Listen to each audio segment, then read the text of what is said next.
10 jours après l'ascension, les disciples de Christ vont vivre une expérience surnaturelle et extraordinaire, la venue du Saint-Esprit. Jésus-Christ avait promis aux apôtres qu'ils allaient recevoir le Saint-Esprit et de ce fait allaient pouvoir continuer le ministère de Christ sur terre. C'était cela le plan de Christ pour pouvoir continuer à œuvrer dans le monde. Et donc les apôtres, donc, on le voit dans les actes des apôtres, ils ont expérimenté quelque chose de surnaturel, un vent violent est venu les saisir et ils étaient tous remplis du Saint-Esprit et ils se mirent à parler en langue, ils se mirent à prophétiser. Et ces pauvres pécheurs sans instruction, sans sagesse, maladroits, sont devenus, grâce à l'action du Saint-Esprit, des apôtres, des personnes influentes et puissantes qui ont même fait trembler les autorités religieuses et politiques de l'époque. Grâce à l'action du Saint-Esprit. Qu'est-ce que c'est que le baptême du Saint-Esprit? Le baptême du Saint-Esprit, pour pouvoir comprendre comment cela fonctionne, il faudrait comprendre comment fonctionne un mariage. Donc déjà, étymologiquement parlant, le baptême du Saint-Esprit, c'est l'immersion dans le Saint-Esprit. Nous connaissons le baptême d'eau qui est l'immersion dans l'eau qui symbolise la mort à une ancienne vie et la résurrection vers une nouvelle vie avec Christ. Le baptême du Saint-Esprit, c'est l'immersion avec l'immersion dans le Saint-Esprit. Et pour comprendre comment cela fonctionne concrètement, il faut comprendre comment fonctionne un mariage.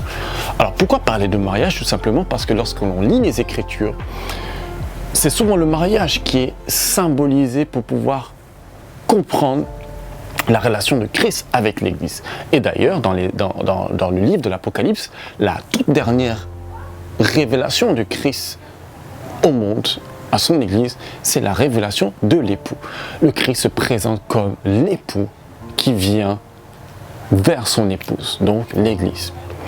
Et donc, comment fonctionne un mariage? Donc, dans la conception spirituelle et profonde de cette institution.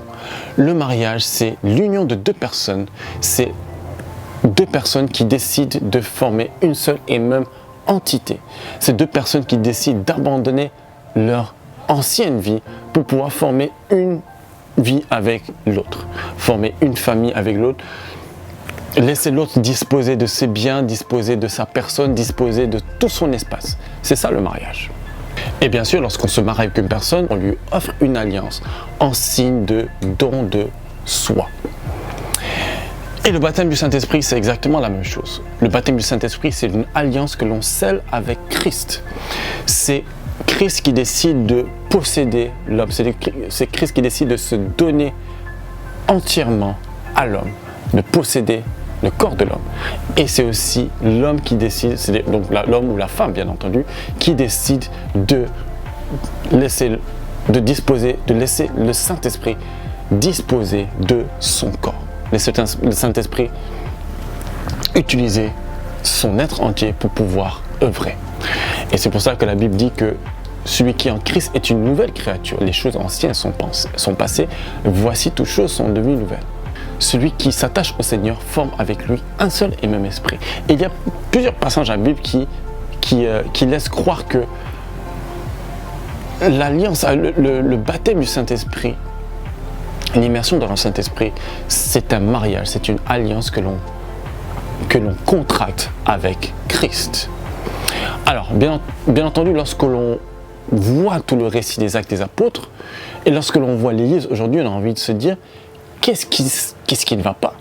Pourquoi est-ce qu'il y a tant de décalage entre l'Église primitive où l'on voit des récits extraordinaires? Si je vous dis que dans les Actes des Apôtres, il y a une personne qui s'est téléportée, dont Philippe, le diacre Philippe, s'est téléporté littéralement. Pierre a guéri des personnes grâce à son nombre.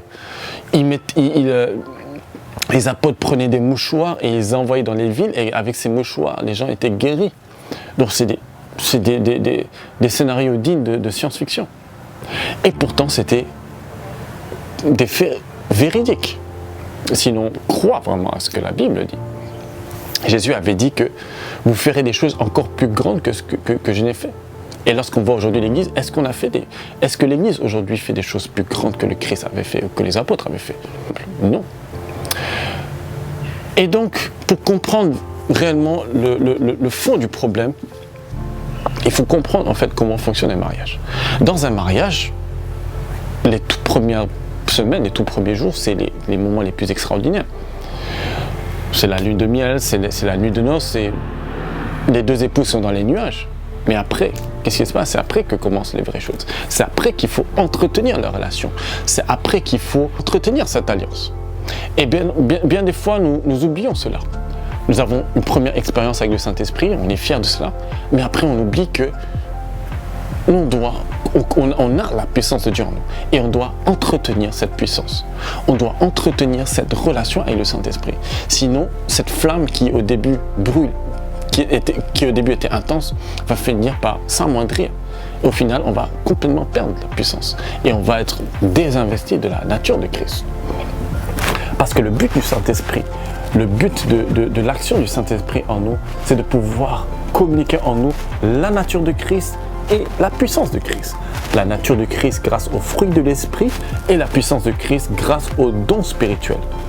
Lorsque j'expérimente le baptême du Saint-Esprit, j'ai en moi toute la nature de Christ. J'ai le potentiel de Christ en moi et j'ai sa nature en moi. Et c'est après que je dois entretenir cette relation par la méditation, par la communion avec Dieu, par la prière. Donc il y a beaucoup d'éléments qui quotidiennement nous permettent d'entretenir donc cette relation avec Christ. La Bible dit notamment entretenez-vous par des psaumes, par des cantiques et des hymnes spirituels. Donc les psaumes tout simplement peuvent aussi conforter la flamme de l'esprit en nous.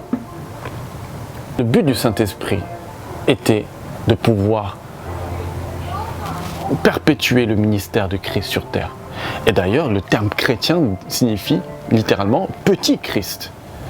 Quand Jésus était sur terre, quand il a effectué son ministère, il était une seule entité. Il était une personne qui allait de ville en ville, qui faisait comme il pouvait pour aller un peu partout. Mais après donc la résurrection, il fallait que ce ministère puisse continuer. Et dont l'idée c'était que le Saint-Esprit puisse se déverser sur les croyants et ainsi former des répliques de Christ, donc des mini-Christ, d'où le terme chrétien. Alors si aujourd'hui, quelqu'un qui se dit chrétien, c'est quelqu'un qui se dit être une réplique de Christ. Et être une réplique de Christ, on ne peut pas se dire on peut pas prétendre être une réplique de Christ si l'on n'a pas sa puissance et si l'on n'a pas sa nature. C'est tout à fait logique. D'où l'importance d'aspirer au baptême du Saint-Esprit, d'où l'importance d'aspirer aux dons spirituels les meilleurs, comme le dit la Bible, aspirer aux dons les meilleurs. Et d'où l'importance aussi de produire du fruit, tel que le Christ l'avait ordonné. Et donc voilà, donc le baptême du Saint-Esprit, c'est tout simplement un mariage que l'on contracte avec le Christ. Et donc, en contractant cette alliance, on décide de mener sa vie avec Christ. On décide d'être l'œil de Christ. Donc mes yeux ne sont plus mes yeux, c'est les yeux de Christ. Et donc je peux sonder le cœur de toute personne. Mes oreilles ne sont plus mes oreilles, mais les oreilles de Christ. Et donc je peux entendre la pensée de Dieu. Et ainsi expérimenter les dons spirituels qui sont au nombre de plusieurs. Donc il y a le don de prophétie, le don de parole de connaissance, qui est un peu comme une sorte de voyance, le don de parole de sagesse, il y a le don d'opérer des miracles, le don de guérison. Et donc il y a une multitude de dons, il y a un trésor inestimable que Dieu laisse à disposition de tout croyant qui a le Saint-Esprit en lui pour pouvoir perpétuer le ministère de Christ sur terre.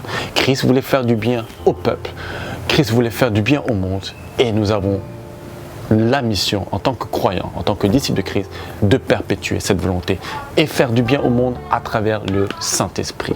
Le Saint-Esprit est un cadeau, le Saint-Esprit est un trésor inestimable que l'on ne doit pas mépriser et négliger. La Bible dit, n'attristez pas le Saint-Esprit.